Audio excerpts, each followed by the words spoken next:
کفار مکہ کے بڑے سرداروں کی ابلیس کے ساتھ اللہ کے رسول کے خلاف اپنے اسٹریٹجک ہاؤس دارالندوہ میں میٹنگ اور قتل کا پلان۔ جب مسلمانوں کا مکہ میں رہنا اور یہاں پر رہ کر دین پر عمل کرنا قریب ناممکن ہو گیا تو رسول اللہ صلی اللہ علیہ وسلم نے مسلمانوں کو اجازت دے دی کہ وہ اپنی حفاظت کے لیے مدینہ ہجرت کر جائیں۔ اس اجازت کے ملتے ہی جس سے جس طرح بن پڑا وہ مکہ سے ہجرت کر گیا۔ جو لوگ اہل و عیال کے ساتھ جا سکتے تھے وہ انہیں ساتھ لے گئے، اور جن کے رشتہ داروں کو کفار نے جبرن روک لیا انہوں نے اپنے عزیزوں کو چھوڑ کر ہجرت کا ثواب حاصل کیا۔ ان مہاجرین مکہ کی فضیلت کو حق تعالی شانہ نے کلام اللہ میں اس طرح بیان فرمایا: فالذین ہاجروا واخرجوا الآخر، سورہ آل عمران۔ یعنی جن لوگوں نے ہجرت کی اور اپنے گھروں سے نکال دیے گئے اور میرے راستے میں ستائے گئے اور میری راہ میں لڑے اور میری راہ میں مارے گئے، میں ضرور ان کے گناہ ان سے دور کر دوں گا اور ان کو ایسی جنتوں میں داخل کروں گا جن کے نیچے سے نہریں جاری ہیں۔ یہ اللہ کی جانب سے بدلہ ہے اور اللہ کے پاس بہت اچھا بدلہ ہے۔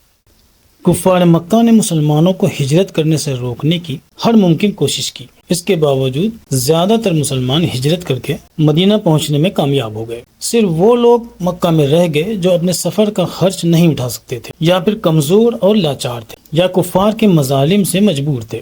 ان کے علاوہ جناب محمد رسول اللہ صلی اللہ علیہ وسلم حق تعالیٰ کی طرف سے اجازت ملنے کے انتظار میں خود رکے رہے۔ حضرت علی رضی اللہ عنہ بھی آپ صلی اللہ علیہ وسلم کی اجازت کے منتظر رہے۔ دوسری طرف بنو ہاشم کو چھوڑ کر کفار مکہ کے تمام قبیلوں کے بڑے سردار اس حتمی فیصلے کے لیے جمع ہوئے کہ زیادہ تر مسلمانوں کے مکہ سے نکل کر ایک مضبوط گڑھ میں جمع ہو جانے کے بعد اب انہیں کیا کرنا چاہیے۔ ظاہر ہے کہ مدینہ میں مسلمانوں نے ایک نئی طاقت کا روپ لے لیا تھا، اور کسی ایک جھنڈے کے نیچے جمع ہو کر وہ کفار مکہ کے لیے ایک بڑا خطرہ بھی بن سکتے تھے، اور جس جھنڈے کے نیچے وہ جمع ہو سکتے تھے ظاہر ہے کہ وہ محمد رسول اللہ صلی اللہ علیہ وسلم کا دست مبارک تھا۔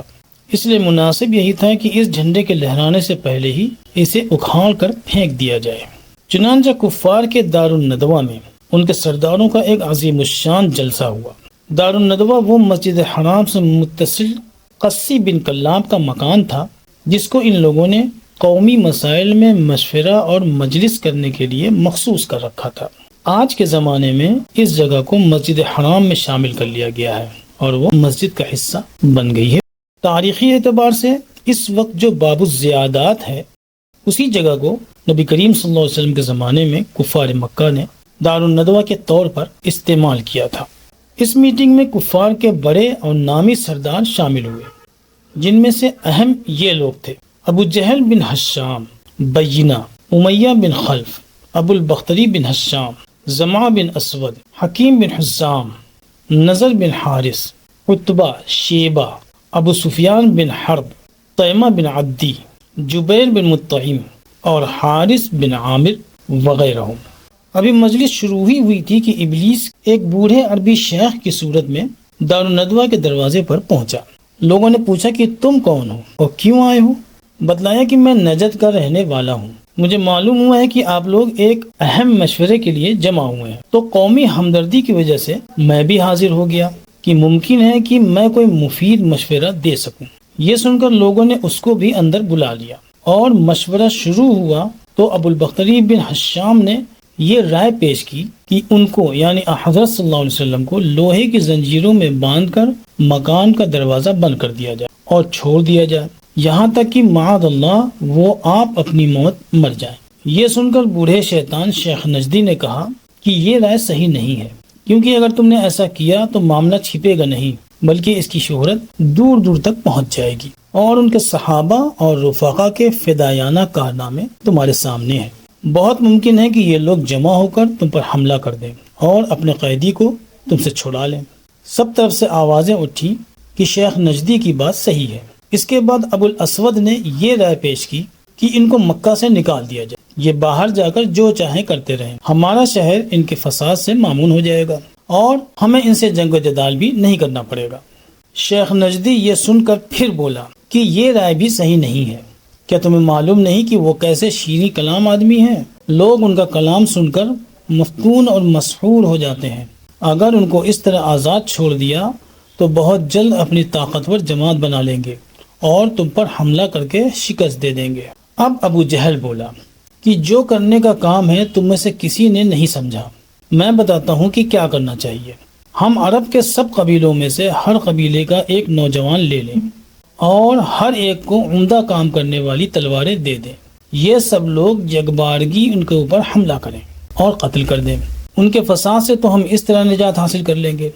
اب رہا ان کے قبیلے بنو عبد مناف کا مطالبہ جو ان کے قتل کے سبب ہم پر عائد ہوگا، سو ایسی صورت میں جبکہ قتل کسی ایک نے نہیں بلکہ ہر قبیلے کے ایک ایک شخص نے کیا ہے تو قصاص یعنی جان کے بدلے جان لینے کا مطالبہ تو باقی نہیں رہ سکتا، صرف خون بہا یا دیت کے مال کا مطالبہ رہ جائے گا۔ وہ ہم سب قبیلوں سے جمع کر کے ان کو دے دیں گے اور بے فکر ہو جائیں گے۔ شیخ نجدی یعنی ابلیس لعین نے یہ سن کر کہا کہ بس یہی رائے ہے اور اس کے سوا کوئی چیز کارگر نہیں۔ پوری مجلس نے اسی کے حق میں رائے دے دی اور آج ہی رات میں اپنا یہ ناپاک عزم پورا کرنے کا تہیہ کر لیا۔ کفار کی اس مجلس میں 3 رائے پیش کی گئی تھی جن کا ذکر اللہ تعالیٰ نے سورہ انفال میں اس طرح فرمایا، وَإِذْ يَمْكُرُ بِكَ الَّذِينَ الآخر، یعنی جب یہ منکرین تیرے خلاف سازش کر رہے تھے تاکہ تجھ کو قید کر لیں یا قتل کر دیں یا جلا وطن کر دیں، وہ اپنی سازش کر رہے تھے اور اللہ ان کے خلاف تدبیر کر چکا تھا اور اللہ بہترین تدبیر کرنے والا ہے۔ اس مجلس میں ان لوگوں کا اس رائے پر اتفاق ہو گیا کہ آپ صلی اللہ علیہ وسلم پر بہت سے قبیلوں کے افراد ایک ساتھ مل کر حملہ کریں گے۔ دوسری طرف اللہ تعالیٰ نے رسول اللہ صلی اللہ علیہ وسلم کو کفار کے منصوبے سے مطلع فرما دیا اور ساتھ ہی آپ کو اجازت مل گئی کہ اب آپ بھی مدینہ ہجرت کر جائیں۔ اس کے آگے کا واقعہ تاریخ نبوی صلی اللہ علیہ وسلم کی مکی زندگی کے حصے میں ملاحظہ فرمائیں۔